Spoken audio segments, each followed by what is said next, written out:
Before we get started, any and all light mode users, beware because today we are covering the new Just King Heroes Before 1.0 tier list maker, released by the devs themselves in order to gather feedback.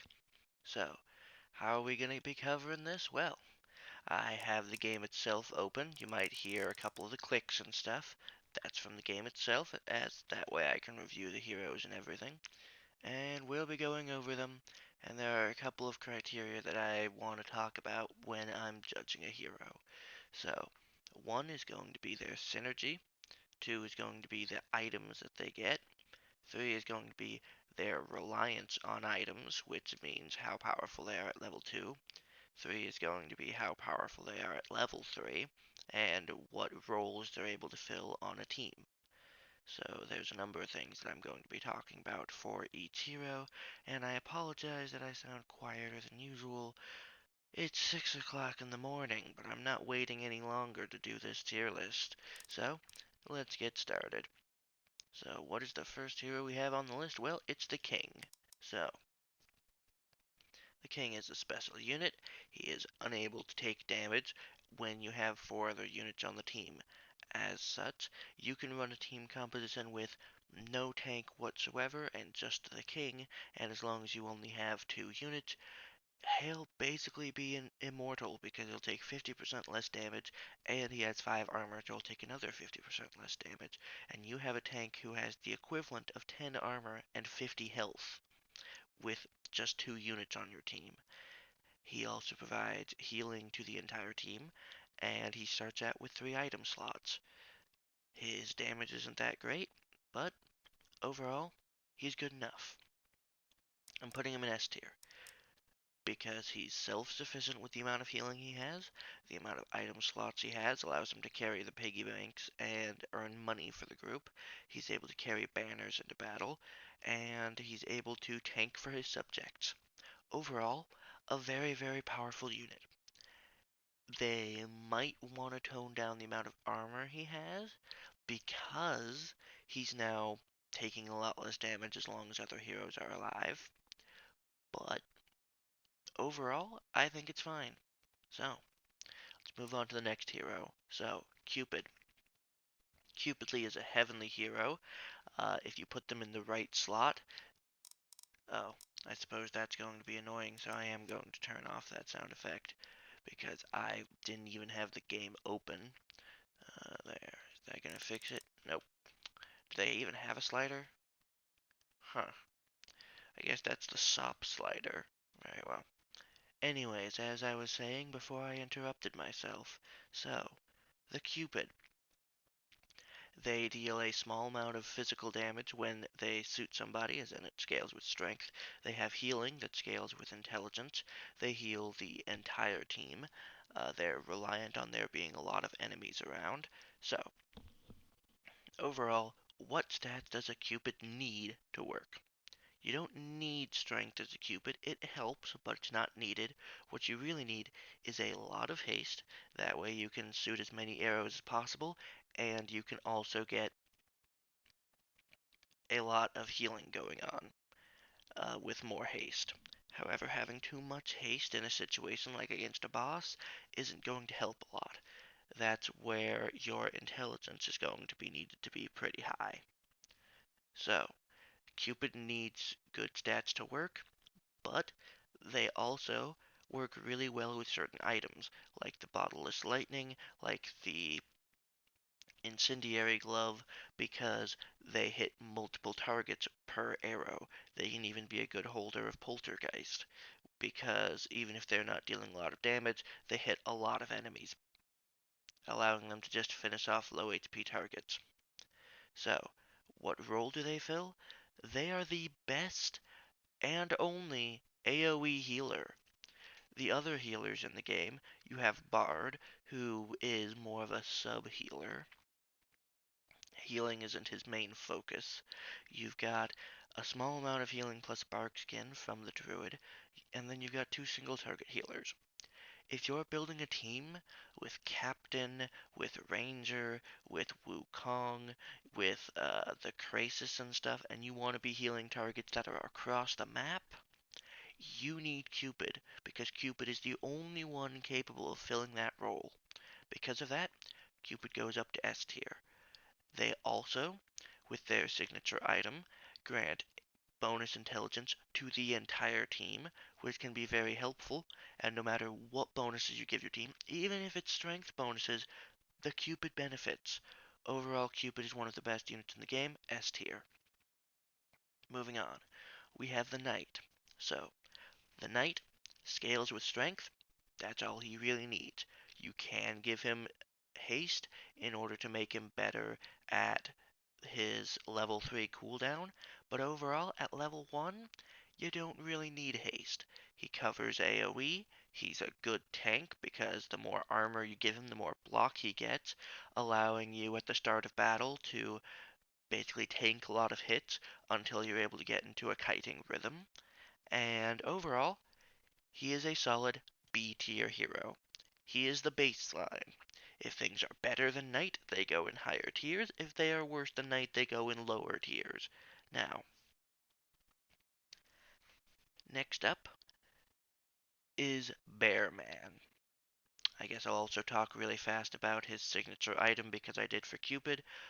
His signature item grants him a ton of armor, which then gets turned into block as well, and I think it gives strength to either him or the whole team. Overall, not bad. I guess I'll also talk about their synergies. Cupid works really well with his Heavenly synergy because he triggers the when allies are healed, they get the bonus armor and bonus other stats from Heavenly. Let me check that real fast. So, there's no real easy way to do this other than just buying one in the shop and then playing the game. So while I do that, I'm going to be regaling you all with what I think they do. So, Frenzy, I know for a fact what Frenzy does. It gives bonus movement speed and bonus strength per enemy killed. This works really well with the Knight because his bonus to strength helps him kill things, and his bonus to speed, well, he's a frontline tank. Speed is one of the most important things you need in a tank. So, Cupid, Cupid giving the bonus Heavenly to literally everybody every time they trigger the effect is really good. I guess I'll talk about Cupid's passive, which allows them to trigger their effect even in boss fights, which is the Lover effect. Alright, there we go. I finished the combat so I can finally check what Heavenly does. It just gives armor, and accumulates the Holy Shockwave once you hit 50 healing. So, it's not bad. I guess we'll cover the other members of Heavenly right now just to keep things consistent. So, the next member of Heavenly that is on this list is Paladin. So, hmm. Paladin is very good at tanking, or he's very good at healing, but he is not very good at doing both. Because while he is in melee, he will not heal. And that can be an issue. Because if you want him to be your frontline tank, then he's not going to be healing. And if you want him to be your healer, then he can't be upfront tanking.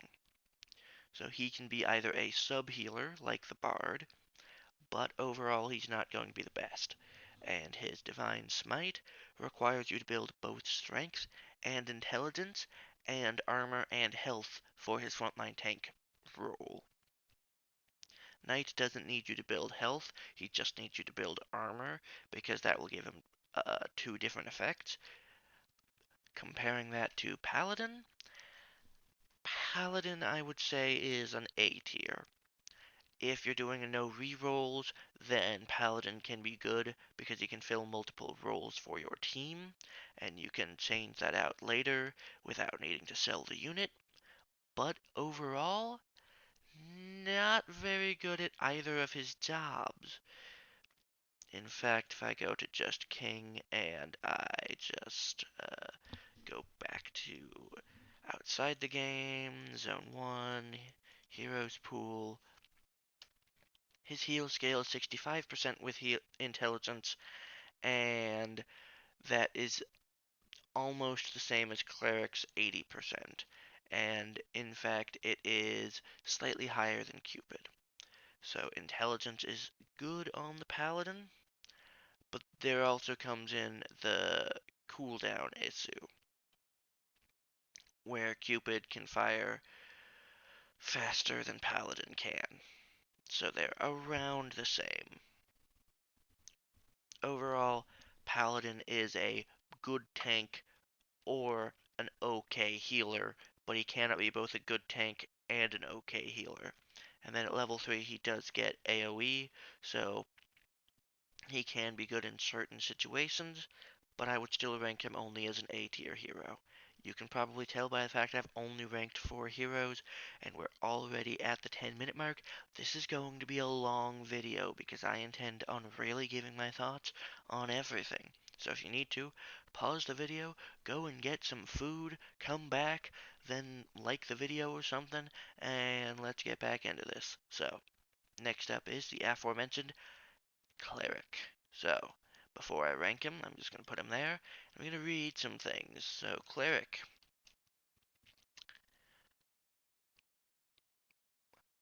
Cleric heals 4 HP, and he has the best single target healing, in air quotes, because there's another unit that's very good at it, but we'll leave that for later.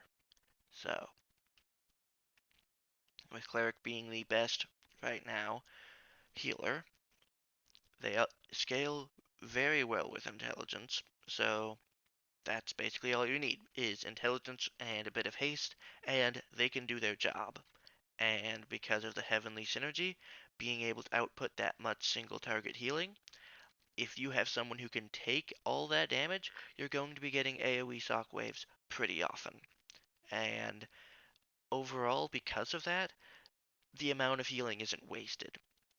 If, for example, they didn't have a benefit for doing all of that healing, then they wouldn't be nearly as good because they'd just be over healing and not really doing enough to change the battlefield. Because so what if you can't die if you're going to get overwhelmed, shoved into a corner, and then he's going to get hit, and he can't heal himself. So against the poison clouds in zone 1, he can be terrible.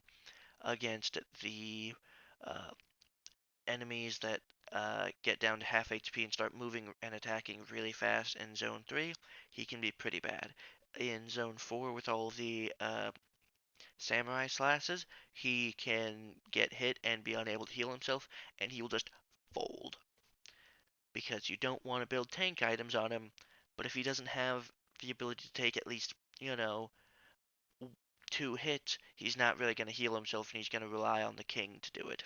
So overall, I would rate Cleric below, like just above the Knight in terms of power.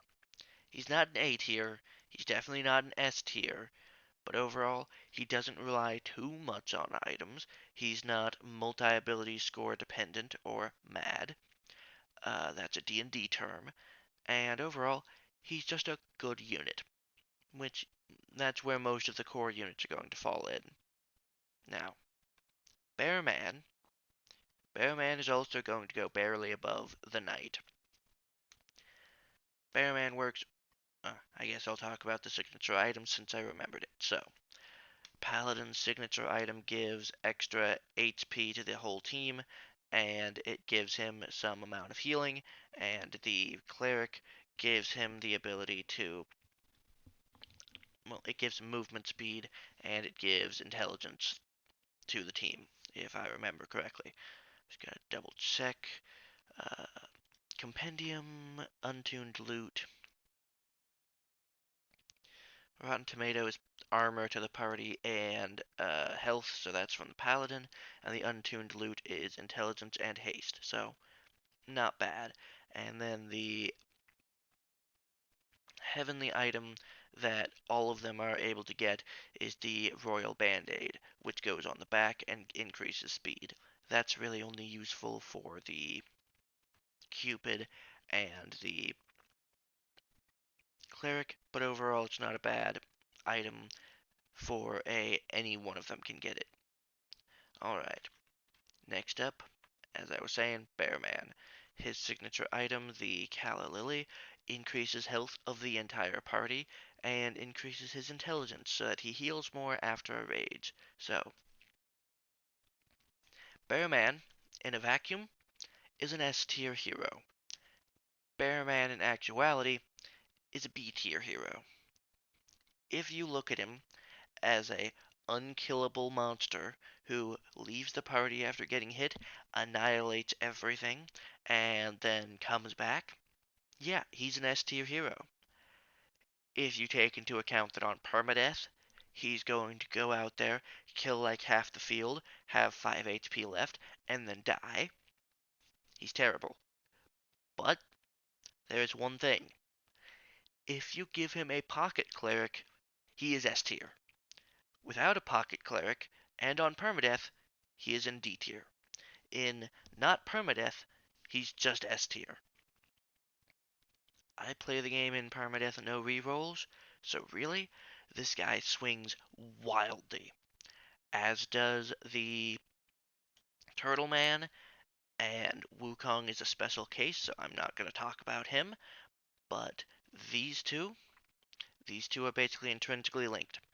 If you can get them pocket clerics, as in the item or the hero, if you're able to get them a Cupid who does really well, or if you're able to just get them enough damage that they just sweep the board, they are S tier. If you don't have a pocket cleric, then they're trash on non-permadeath. So overall, I would rank them in Bearman, he gets an A tier because he literally cannot die while he is raging. Turtleman gets a D tier. Reason being, I will finish talking about Bearman. Bearman doesn't need anything. You don't need to give him haste. You don't need to give him damage. He has those. You don't need to give him intelligence, but if you have intelligence boosting items for the rest of your team, then you can just give them to him if you have nothing else. Overall, he is a perfect, doesn't need any items. You give him a pocket cleric, he will rule the world. He's a very hard hero to balance because of that, because balancing him for if he has a pocket cleric, he's way too strong and needs to be nerfed. Balancing him without a pocket cleric, then he's way too weak. So overall, right now, he's in the perfect place. Do not change him, or he will completely explode the tier list. Now, why don't I like this guy? Number one, the druid item that you get from an event. It's very specifically the Mandrake Leaf, so that is on Woodlander on right, and the newly grown Oak Twig, which is on back. So if you're taking a druid up front, he cannot make use of either of the special items that he can get. 2. He goes and leaves the party, and his whole synergy point is that you need to go on a quest to specific locations to pick up the flowers to restore the sanctuary.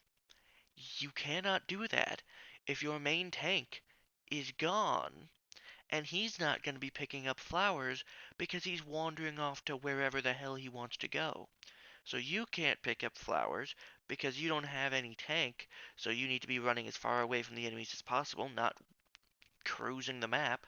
And he's not going to do it because he's currently surrounded by 20 people all beating the shit out of him, and no matter how high his damage resistance, he's gonna die.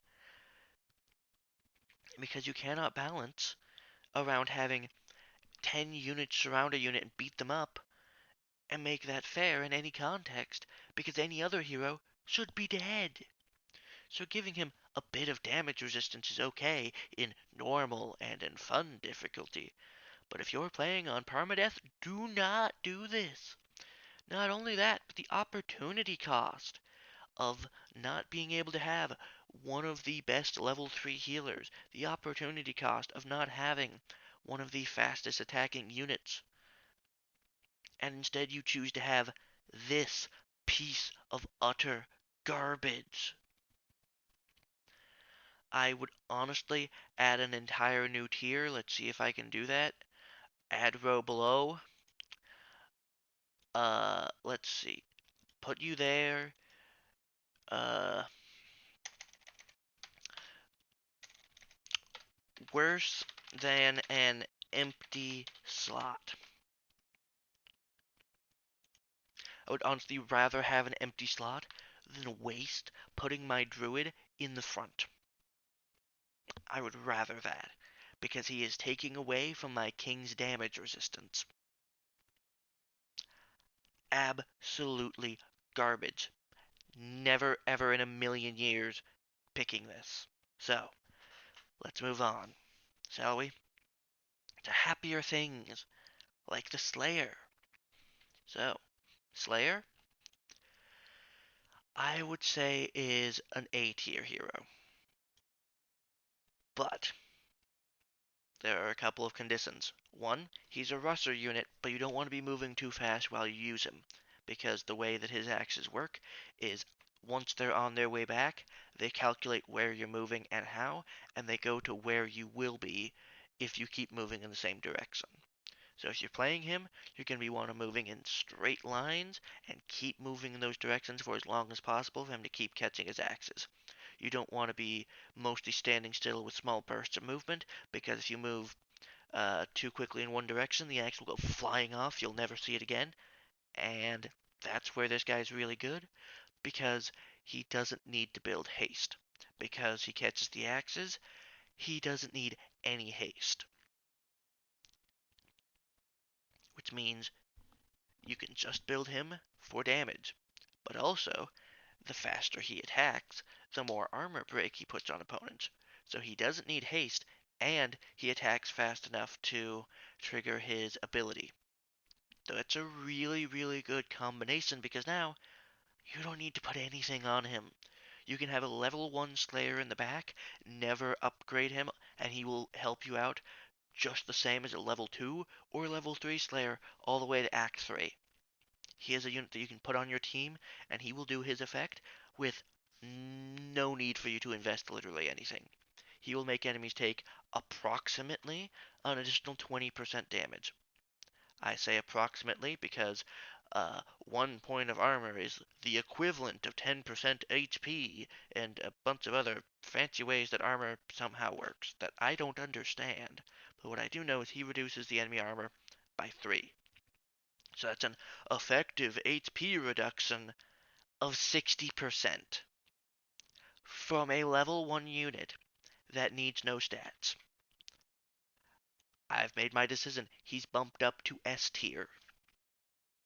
Not only that, but the Frenzy boost can give your team one of the most powerful things in the world, movement speed. And not only that, but he works really well with his teammates, because he's a ranged unit, these guys are melee. You're generally not going to want a team of 3 melee units. So he works well with either of these two.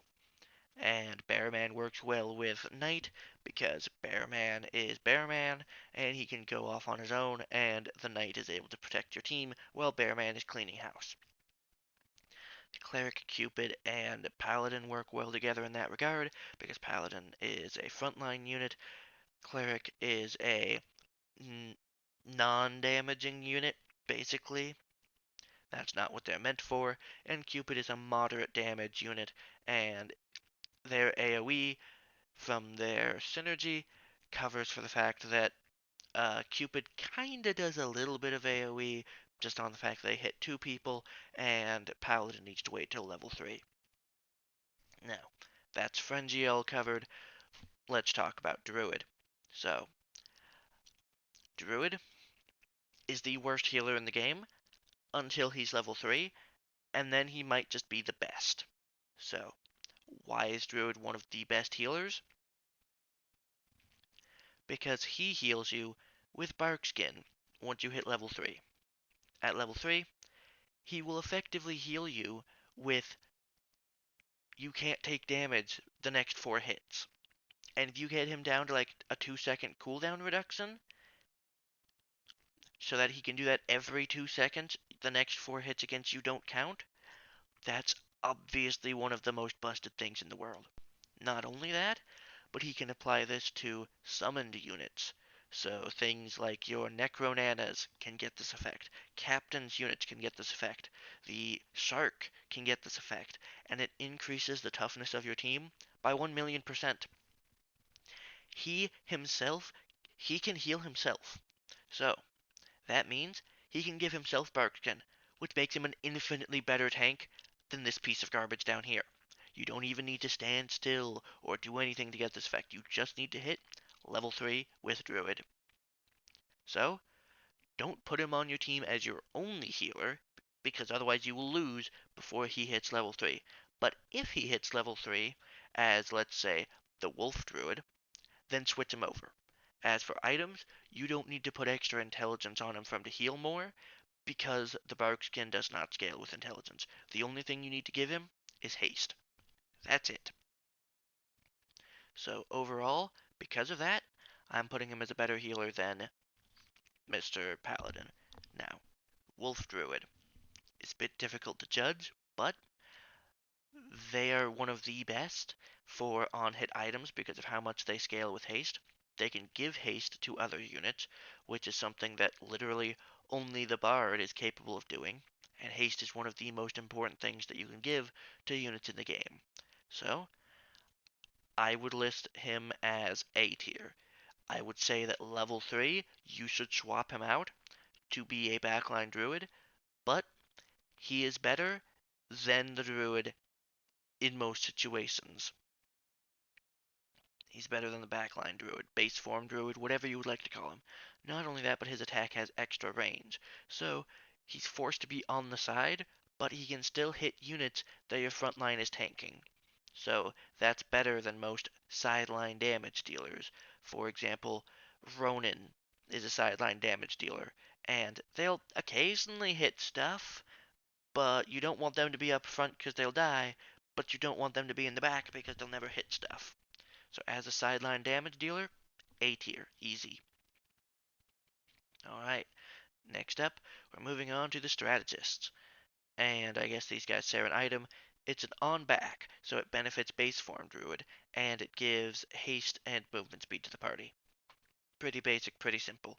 And on right gives armor and something else I mentioned to the party. So compendium, mandrake leaf, haste. So all of that, and how well does he work with his synergy? Backline Druid works well for it because as you're picking up the flowers, they can help with some of the healing that he doesn't give until level 3. Sideline works really well with it because you can clear a path with the amount of damage he does to get to it. And in this piece of Sit, you're rapidly picking up the flowers, praying to God that you can pick all of them up to the point where he'll get the full HP heal.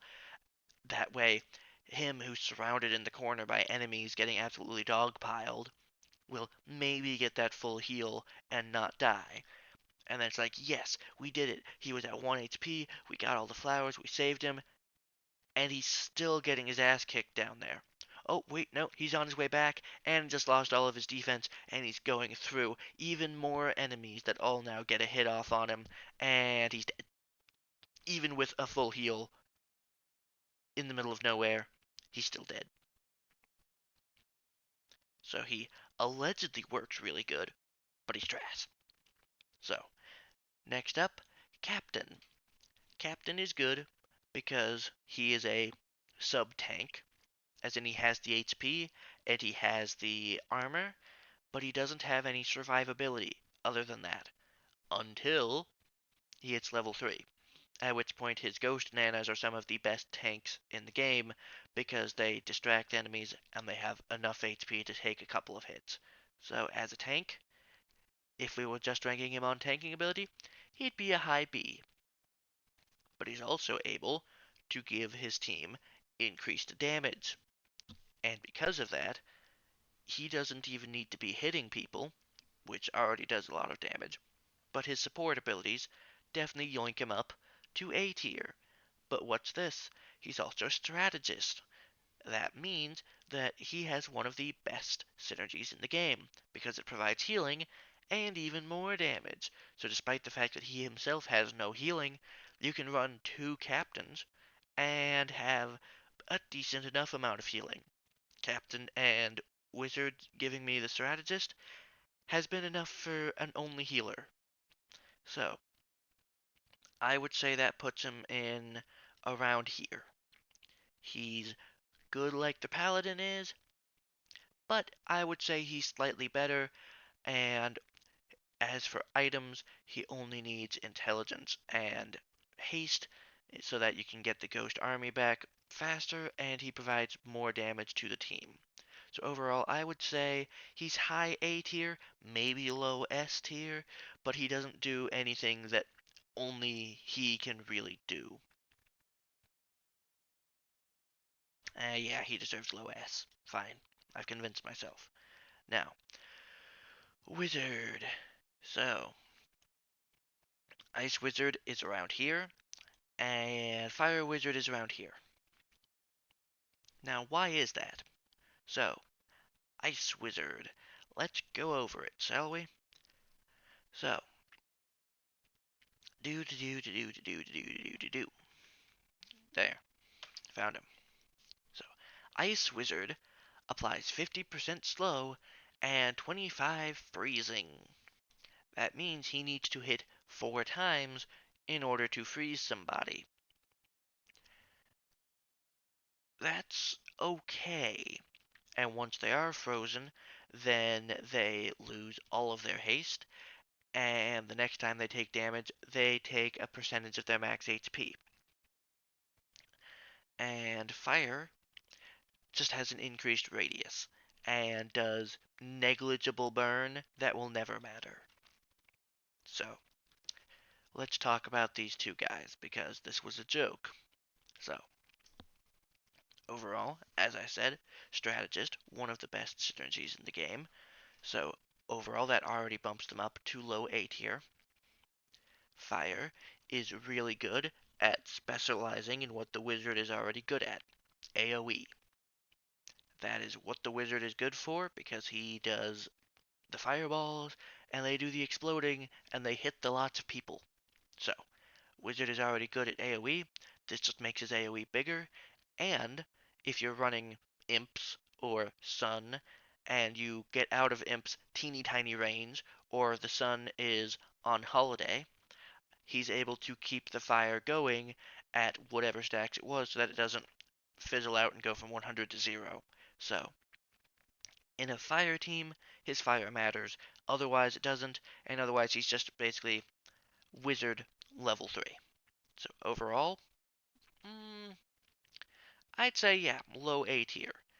Ice Wizard is when you're going to go up against a boss and you realize, oh, AoE doesn't really matter here. Instead, every 4 hits I take off 15% of the boss's HP. Note, it's less effective on bosses, so uh,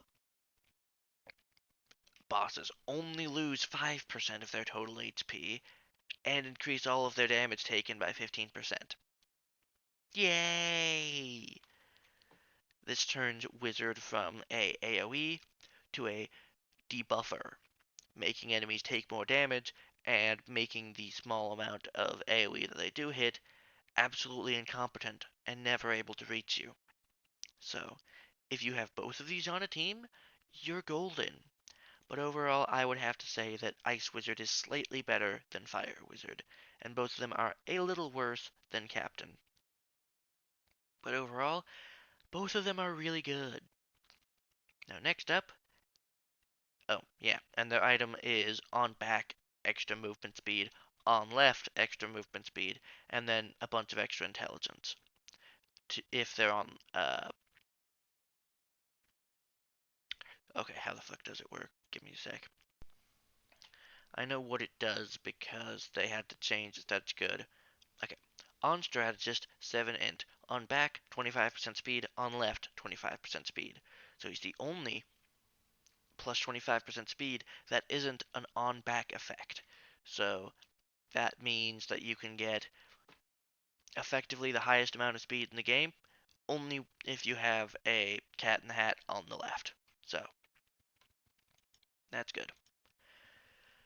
Alright, now moving on.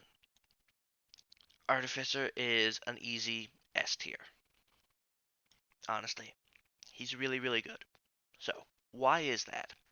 His turrets do not scale with anything involving him. So the only thing that you need to do is give him haste and give him armor, and he is golden. The turrets have an insane amount of armor that makes it so that if you have any healer in the team, you're healing a 10 armored unit, which means it's a unit that has effectively triple the effect from healing. So that is bustedly good. The slowdown effect means that while you're around a turret, surprise, the enemies aren't really going to be able to reach you. That's really, really fucking good. And overall, the only thing that makes him weak is the fact that you cannot give him armor that will last. Because he will have zero armor, and if he gets poked by a slight breeze, then the hero himself will fall over and die. But what if, once you put down all your turrets, he gains armor after each kill? What if you just didn't use that to put down more turrets, and instead you just used him as a super tank who can get upwards of 20 armor in a fight and be an unkillable god? Nobody really does that. But in permadeath, he can be the best tank in the game. Easy S tier. I don't know why he needs a rework. Maybe it's because he's just that powerful. He also works really well with his team of Captain providing extra damage to all of his turrets, the strategist bonus healing all of his turrets across the map. So while you're on your adventure quest to go and capture the control points and the enemies are all fighting your turrets, you just gave your turrets a second wind and now they're annihilating the enemies that were chasing them. It's wonderful. He works really well with Captain's Ghost Army, and if you have sabers, it's just a really good combination. The only thing these two don't have is an AoE, but look at that, you have wizards. So, a captain, an artificer, and one of each wizard, one of the best 4 unit compositions from a single faction in the game. Alright, next up, let's see. Oh, yeah, and his item works really well with him because it gives group intelligence, I think, and gives him. Uh, yes, I should talk about it, I suppose. So, they have the group haste, which affects his turrets, so his turrets will shoot faster, and it gives him 6 armor, which is more than even the granite plate will give. That's a first. Usually, things like the Tengu Mask give +7 strength, which is equivalent to the purple tier item, and then Heaven's Fervor gives 10, which is better. So, his reliable toolbox is honestly power crept. That's just all I can say about it. And then their wagon blueprint, which requires you to sacrifice a hero for all strategists, gives 25% haste and 2 armor to the party. Never really get that one. I guess I should also say, any and all wrestlers can get the aerodynamic coin. Since all of them can get it, it's not a boost to any of them. So, Artificer fulfills the role of uber tank and summon minions, and that's really good. Next up, we got the Cold Boys, including Cool Boy, who for some reason is after Champ. The sorting in this is kind of sometimes random, sometimes not, but we'll figure it out. So, Viking used to be around a C tier. He was not as good at tanking as the Knight was, but he could AoE slow, so after getting mauled by enemies at full speed for a bit, then his tankiness would kick in because now the enemies were attacking him less.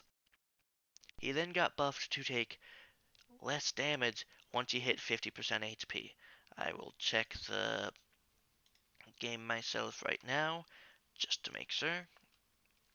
Yep, While under 50% health, increase armor by 100%. So now, you build armor on this guy, and it has double the effectiveness when he's low on HP. Combine that with the fact that he's freezing people. Combine that with the fact that it's AoE. He's easily a better tank than I would say Paladin is. Easily.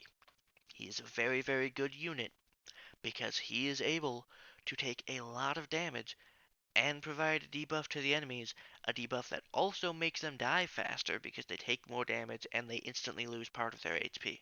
The only thing you need to build on this guy is armor and haste, and he's really, really good. One of the best, in my opinion. His item increases his strength, which it could give armor now, I suppose, with that bonus. Let me just pull it up real fast. Compendium. Frozen Ice Pick. Gives haste to the party and strength. They could probably fit some armor on it instead, with his recent buffs. So, overall, yeah, easy A tier tank. Now you may be wondering, why aren't there, more units in C and D tier? Because I think all the heroes are really good, with a few notable exceptions. Now, his level 3, kinda trash. It's not really gonna help you too much, but it'll do something. And that's really what keeps him from being higher in A tier or S tier, that he doesn't have a flashy level 3. Same goes for Icewitz, who is going to go in B tier. She's good. She provides AoE. She provides slowdown. She only needs to scale with intelligence and haste. And overall, she's basically a side grade to the wizard. However, in certain situations where enemies just don't really stand still, like against the Zone 4 boss who's constantly just zip-zapping around, she's not as good. Against bosses 3 and 2, she can be really good. But overall, you're basically just putting her on the team to deal AoE damage. And that's a good role to fill, but that is all she does. She doesn't debuff like the wizard does. Well, she does exactly debuff like the wizard, but not as reliably. She also attacks slower than him. And she doesn't have the big AoE of this guy. So overall, I would say that she is a B tier hero. Her item doesn't really boost her up any either. It's an on back speed and just bonus intelligence. And her level 3 ability doesn't really help her out too much either because, surprise, it's just more damage. She's good if you need a damage dealer, but that's really all she can do. Compare that to Artificer, who does damage through turrets. This guy over here who does extreme amounts of haste and hits really, really fast. Compare that to dealing damage and also being a good tank. Compare that to dealing damage and being an unstoppable rage monster. Eh, she does damage.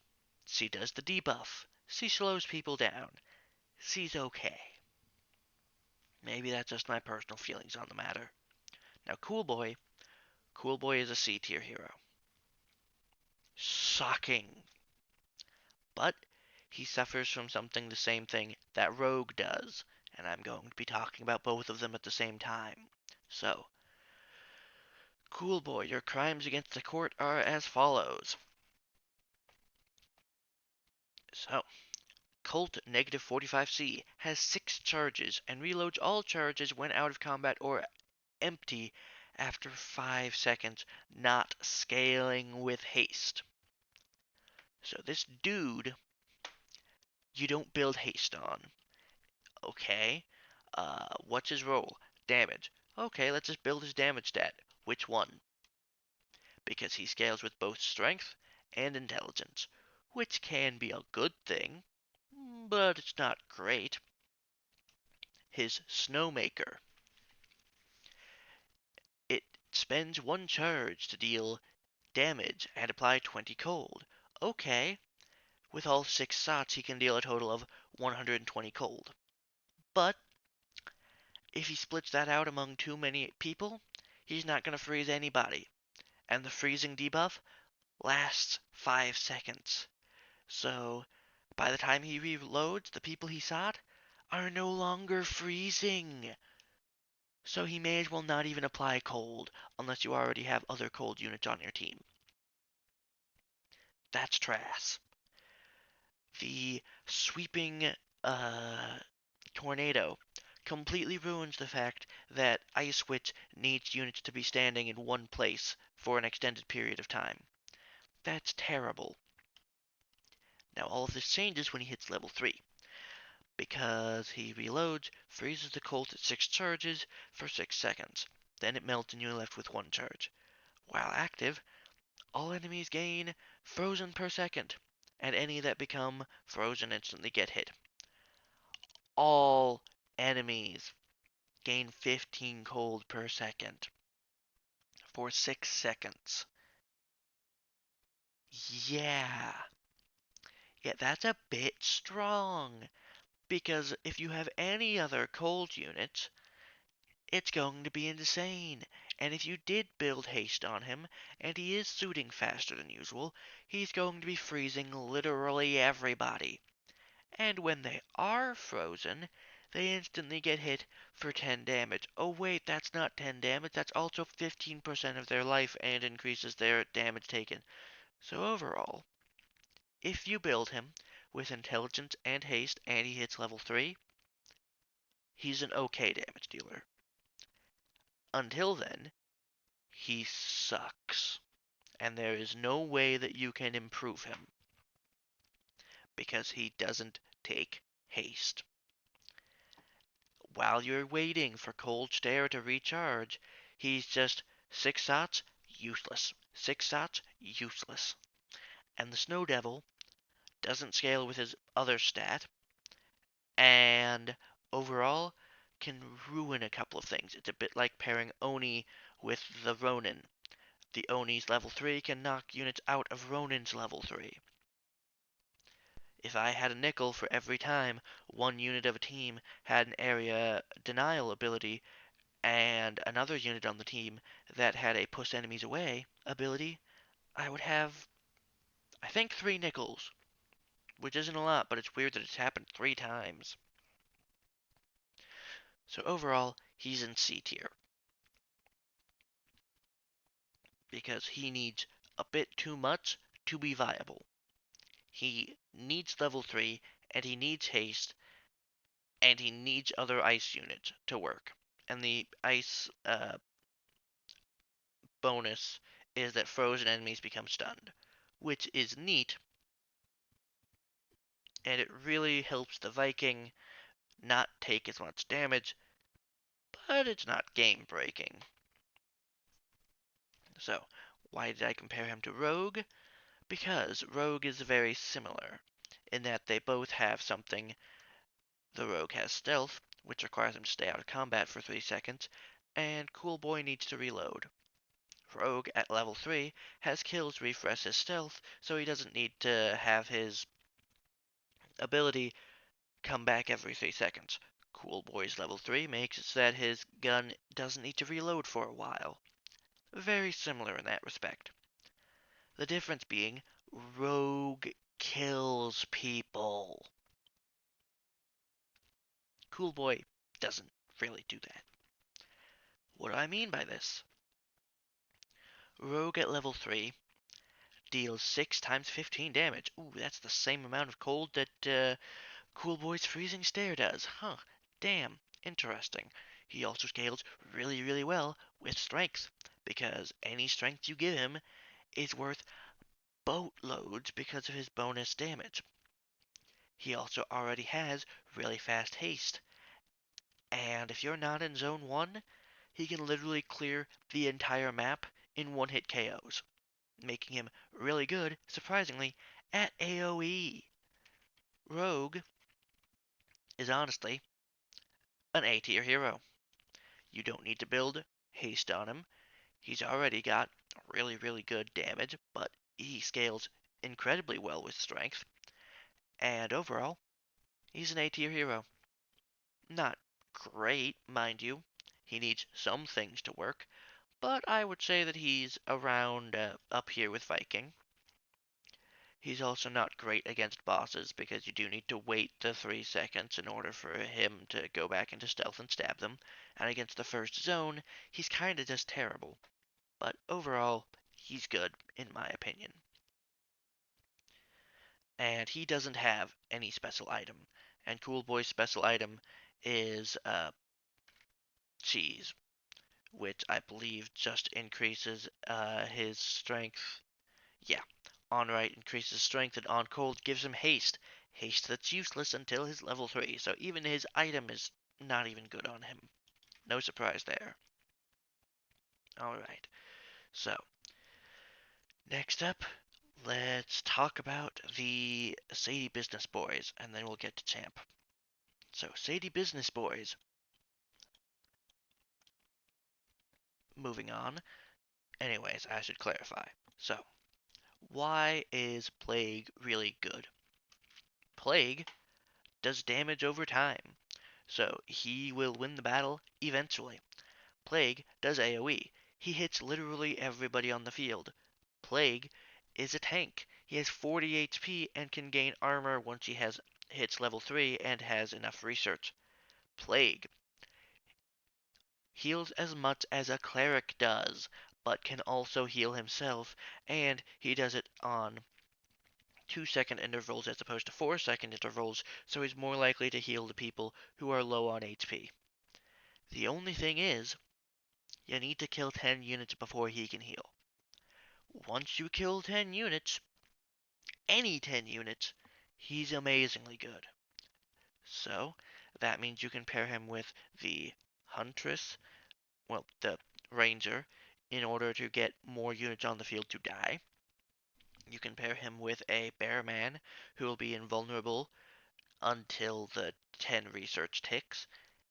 Whatever the case, all of that and he scales best with intelligence, and intelligence makes the plague deal more damage.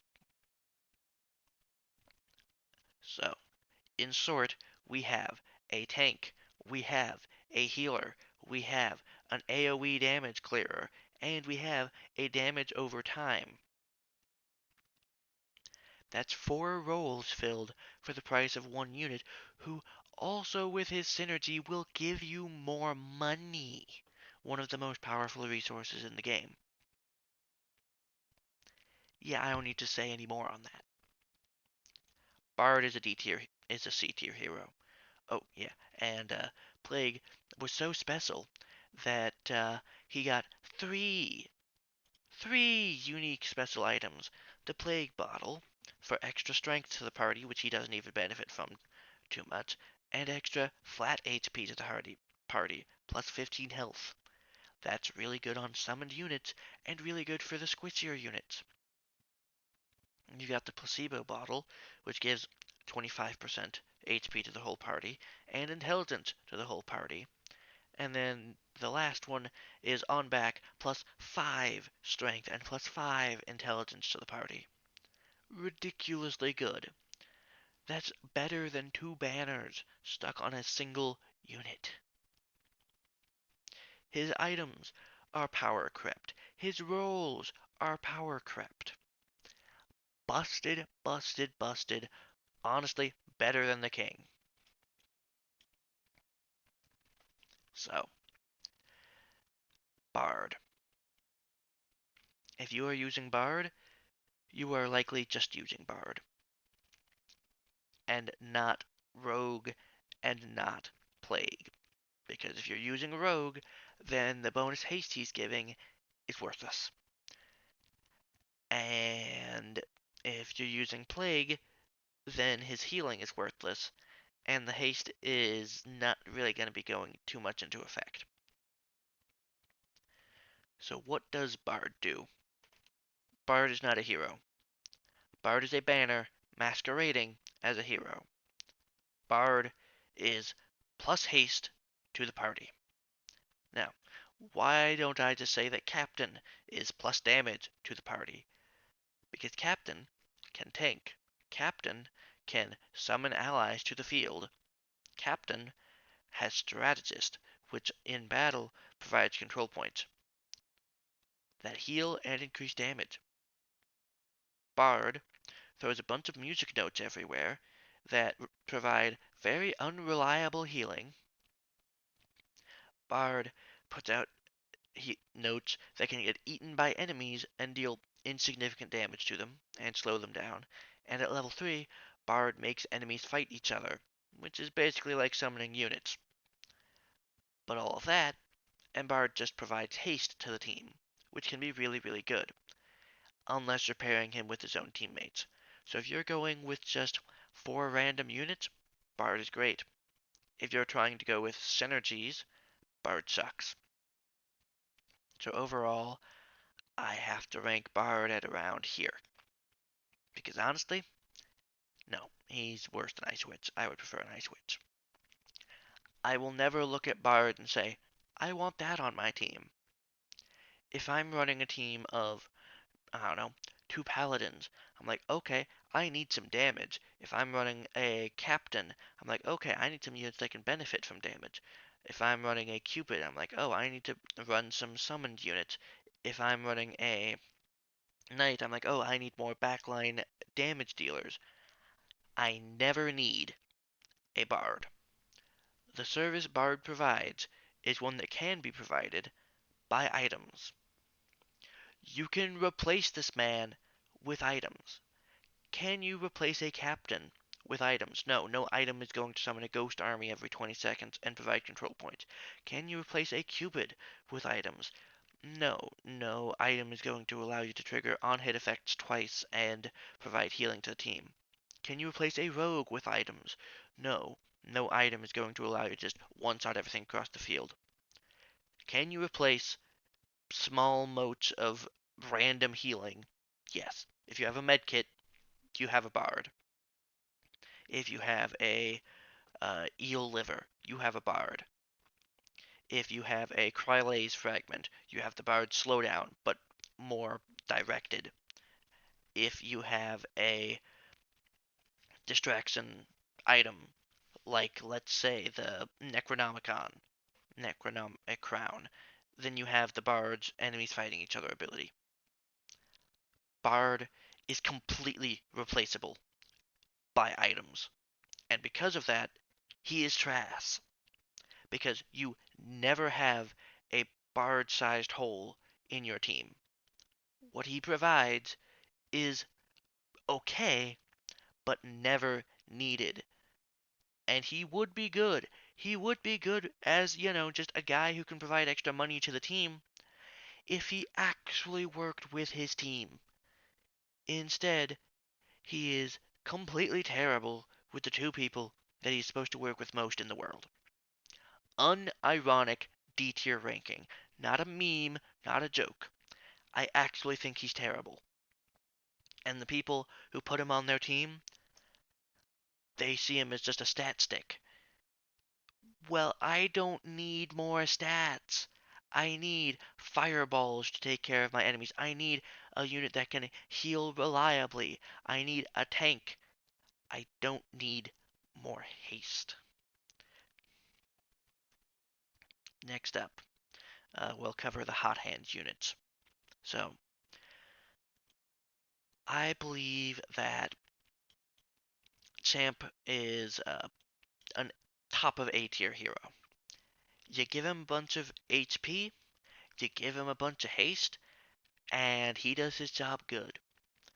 That's all you need to do. He's a very simple hero like that. However, you need to make sure that you don't give him too much HP and not enough haste, because then he won't be triggering his super punch often enough. And you don't want to give him too much haste and not enough HP, because otherwise he'll be triggering his super punch too often and be left useless. So overall, he's a hero that requires a lot of skill to know what you need to build for him at any given time. He works very, very well with the Hot Hands group bonus of extra haste modes, because then you can focus on building him HP and give him the haste, and he can be a monster. He works very well if you choose to build strength, which you don't have to, but you can. He works really well if you give him on hit items. Overall, very solid hero, and his Absgod Halter, which is his unique item. Bard does not have a unique item because he's lame. Well, he has the guard's wallet, which is just money. His item gives plus 50% HP to the user. There's only one other item that does that, and it's really, really good for him. So overall, A tier hero, not complicated to talk about, but a bit complex in practice. Archer, I would say, is low A tier. They're again a unit that works really well with on hit items, and they're a unit that you can build haste and damage on, and they deal good damage. They're a bit like Ice Witch in that regard, but unlike Ice Witch, they can excel at single target damage or AoE damage, and their AoE can come in from their level 3 ability, but also just the fact that they fire enough arrows makes them really good. I don't know if it's just preference or what the case is, but I generally see them as an okay hero. And their item is on left, it gives haste and strength, which works really well for them. Overall, if you need a damage dealer, Archer is very good. He also works great with the Hot Hand synergy thing, because then you can just give him all of the haste in the world, a Bodiless Lightning, and he becomes God. You can even give him an Official's Hook and make him one of the best tanks in the game, because he will heal all of his HP every time he shoots people. Imp is by far the worst unit that isn't named Bard. Why is this? Because Imp takes way too long in this economy to actually deal any amount of damage. He used to be really good because he was the only way of achieving really high amounts of damage, and he could be used in really long and sustained fights and stuff. Now the enemies will kill you if you don't kill them. He's unique in that he doesn't gain extra damage when you level him up. He just attacks faster to apply burn. Burn, if an enemy has, let's say, 100 burn, how much damage per second is that? It's not 100. No, it's 33. 33 DPS for an enemy that has 100 burn.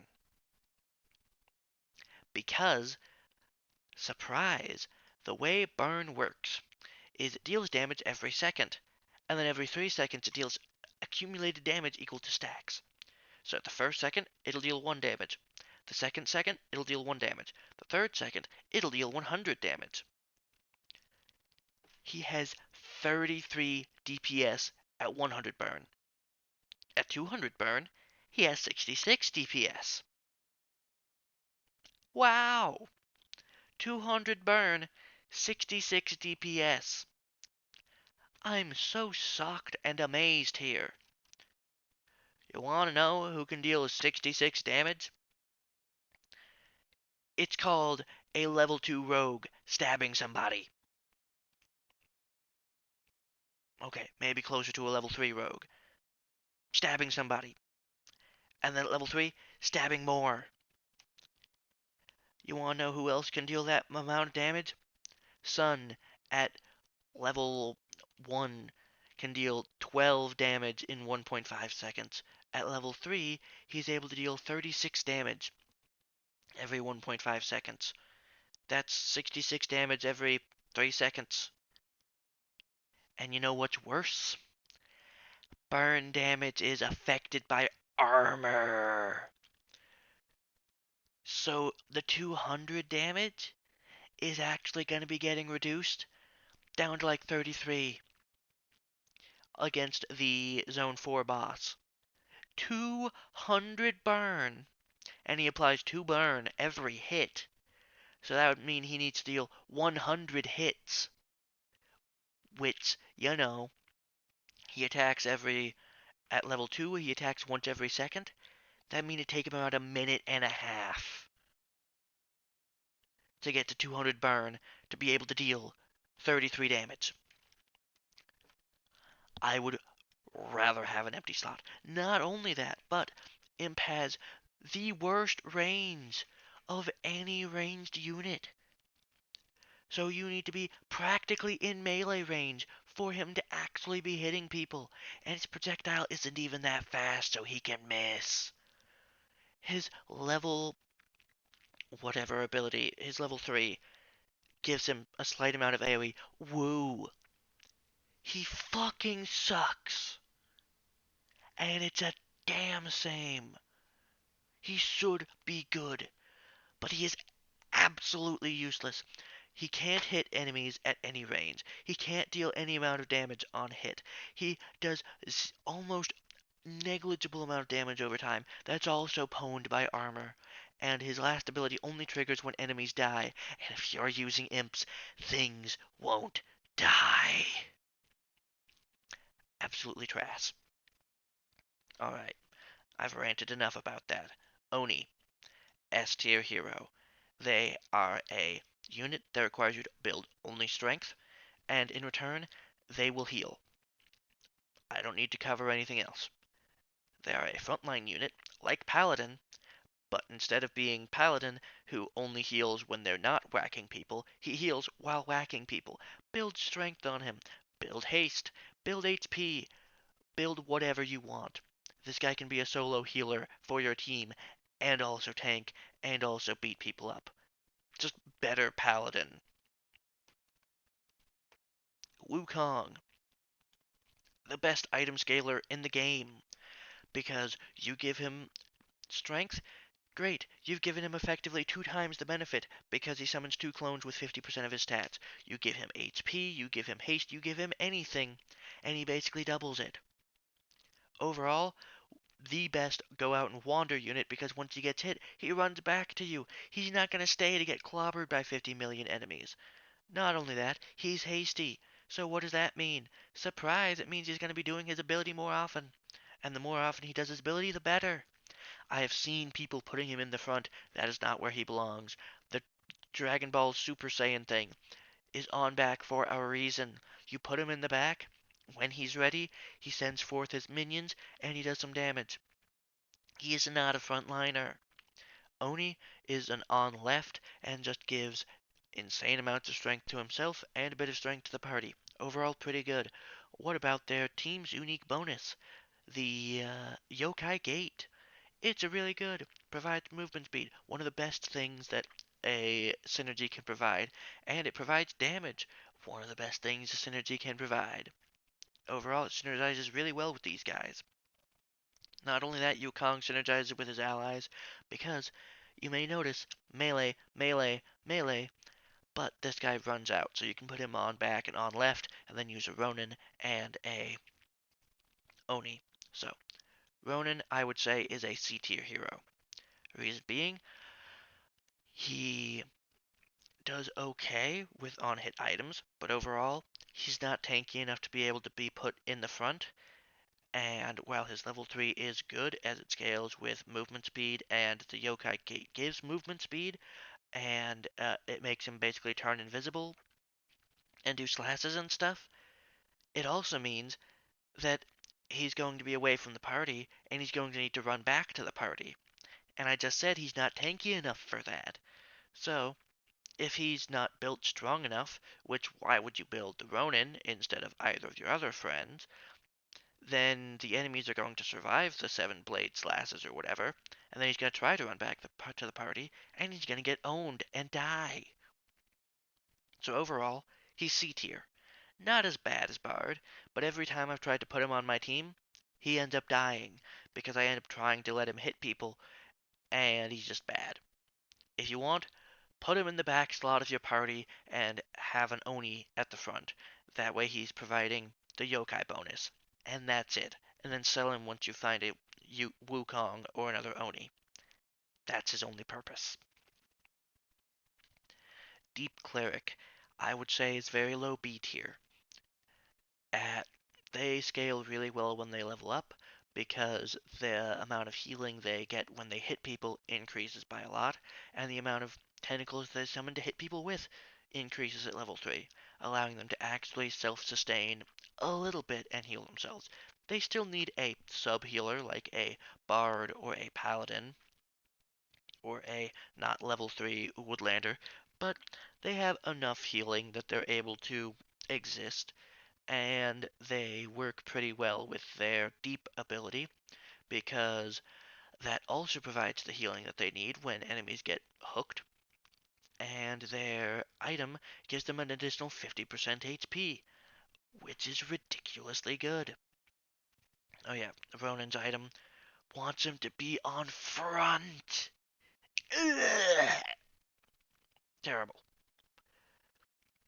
And overall, he works okay with his other units because you don't need him to be on front for long, because you just need him to be there for a fraction of a second for him to command the tentacles to attack, and then you can swap him over. But he can also be a great frontline tank. So overall, yeah. But would I have him or two Sarks? Yeah, the Sark is just a better tank than the Deep Cultist. One, he heals more HP and more often.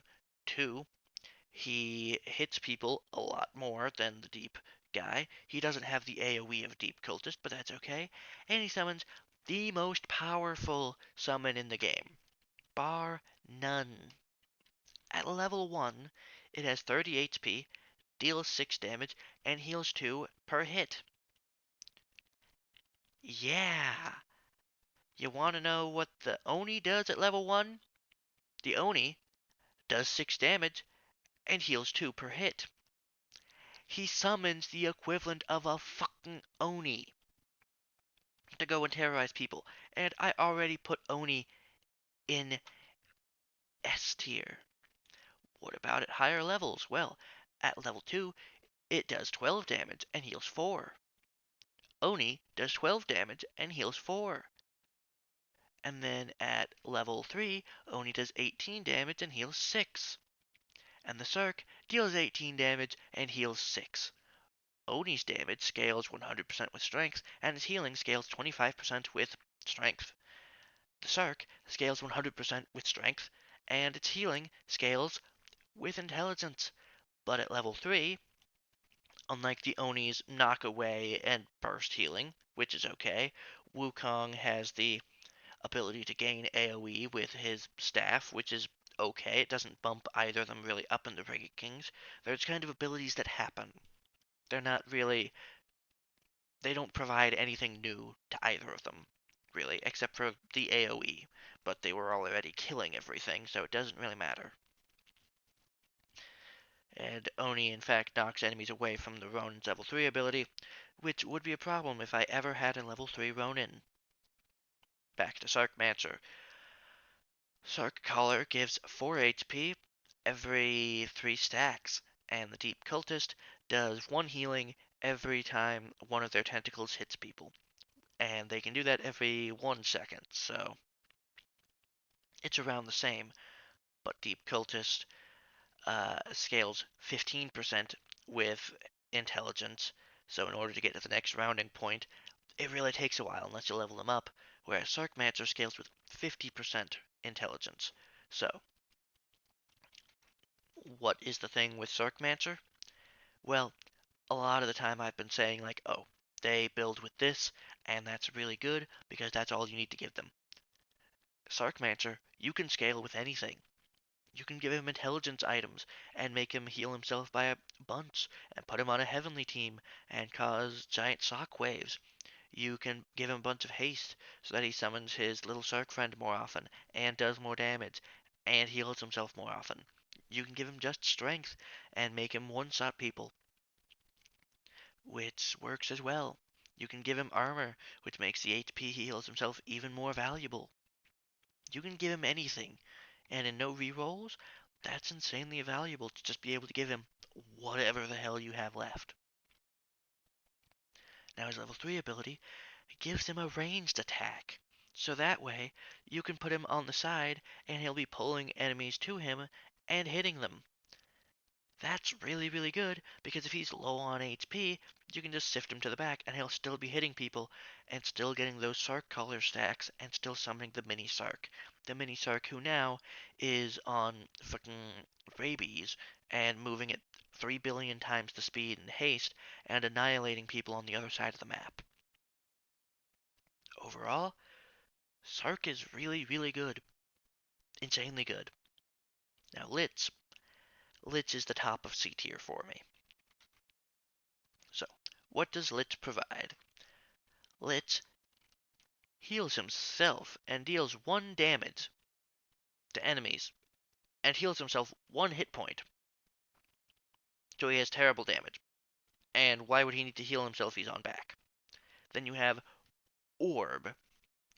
Every second, drain HP from the healthiest non-king ally, and once the orb has been fed 10 times, fire it at the closest enemy and deal some damage to them, plus all of the drained HP. So, what he is he is a AoE damage dealer and massive nuker, but only once in a while. He's basically like Rogue, but damaging your team in order to do it. Like a Rogue Wizard, which honestly describes him pretty well. If you wanted just AoE, then I would recommend picking a Wizard over him. But if you want a lot of damage, he's pretty good. Honestly, I'll adjust my ranking, he's slightly better than Knight. But in the wrong teams, he can end up destroying your team rather than being good for it. But also in the right teams, he can damage your team so that they can get healed, which can be really good for heavenly teams. So overall, Deep plus Heavenly is one of the best combinations because of Litz and Sark healing themselves and Cleric and Cupid needing heals. It's honestly one of the best. Actually, I think it is the best team composition. Is Sark, Cleric, Litz, and Cupid, which you may note consists of 2 B tier heroes. It's not just my top 5 here. Anyways, as for items, he gives himself haste, gives himself a ton of HP, gives himself armor. And then their team unit item gives plus 25% haste to everybody and is pretty good. Overall, the deep units don't have the best synergy, uh, like on the board, but they have the best synergy in their units and they create a pretty damn good core. Now, that's the opposite of the Woodlanders.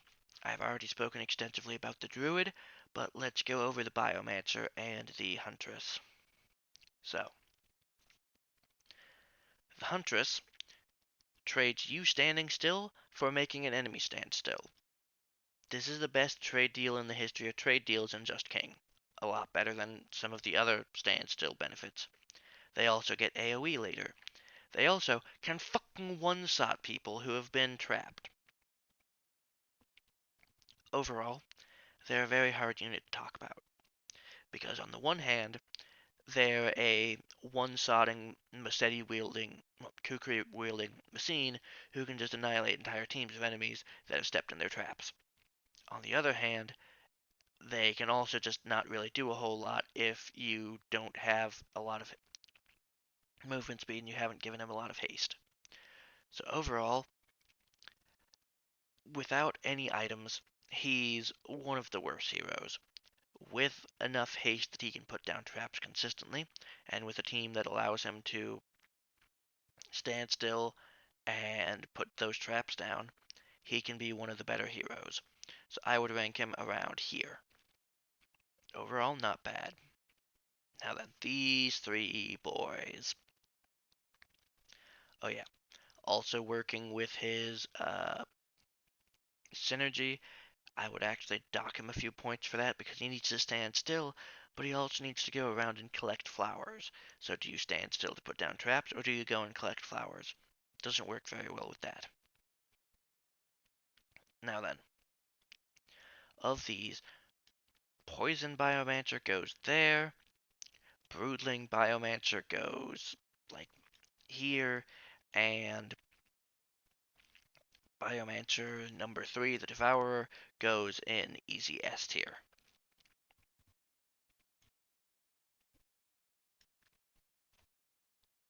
So, why is this? The Devourer is unkillable. It literally is not killable. That's not a joke or an exaggeration or anything. The Devourer can have like 20 armor. Let's, for posterity's sake, say 10 armor. Okay, so it has triple its HP. It also has like 300 HP because the Biomancer has been feeding it essence. It also is able to heal 150 HP like every 5 seconds with its essence ability. That 150 HP, that may as well be tripled because of the armor value. Yeah, no, this thing does not die.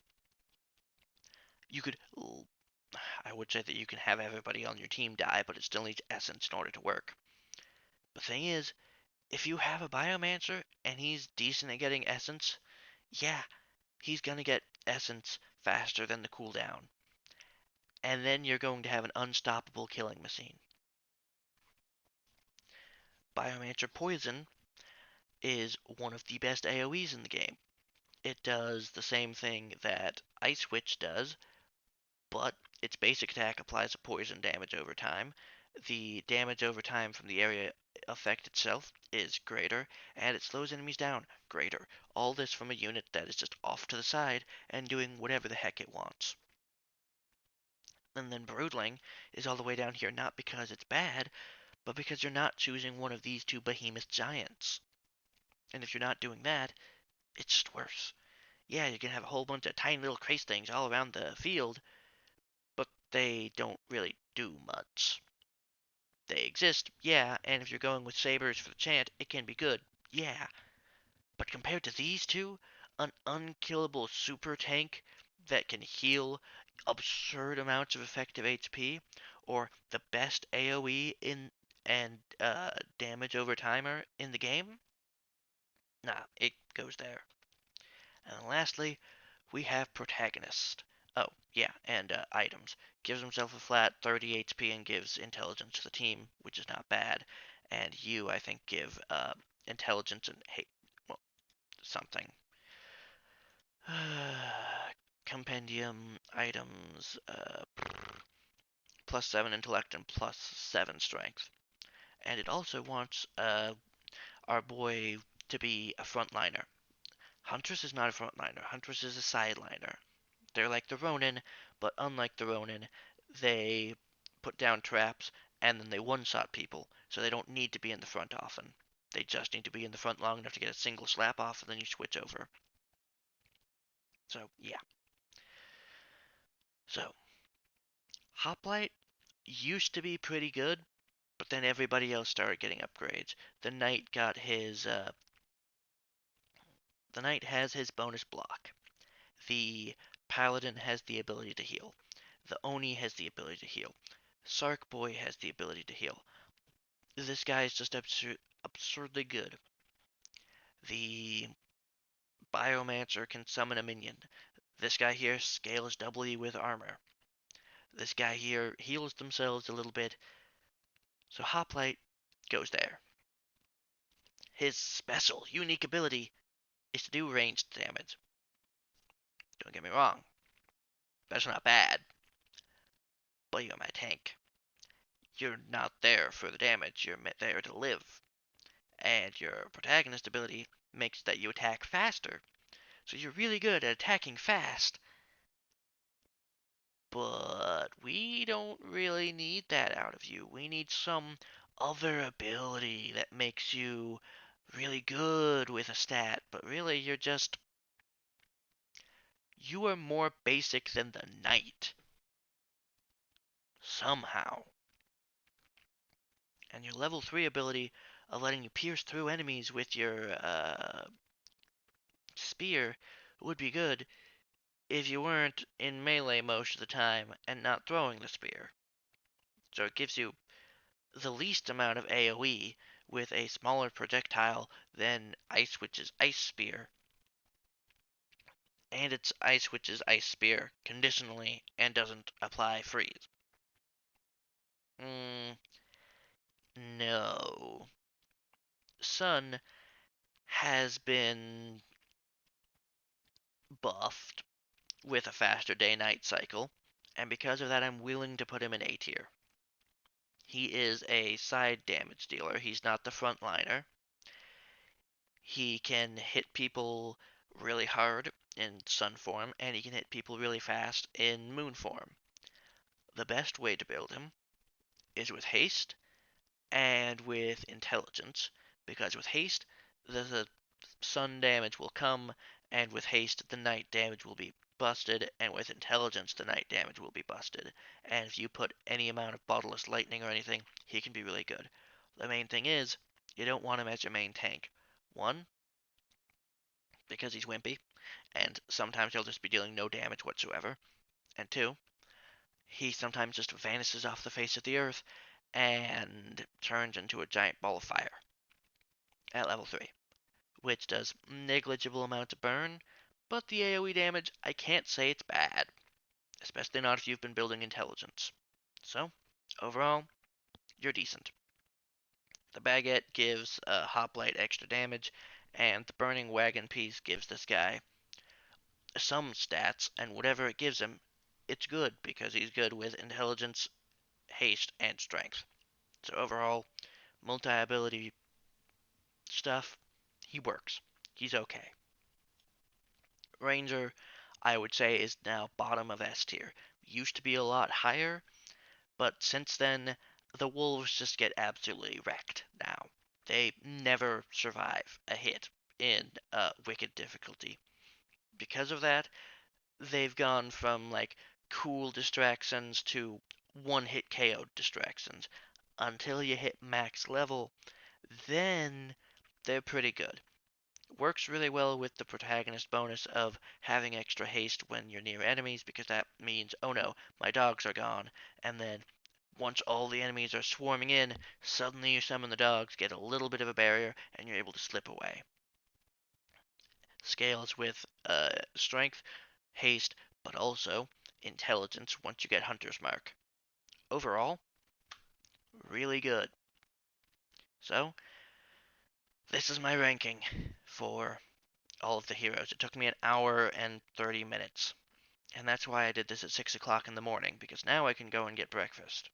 So, I will save title of tier list. Just King tier list. And description this. Download image, save. There we go. Woo. And I will send this in the chat. Anyways, that's my thoughts on every hero. Woo!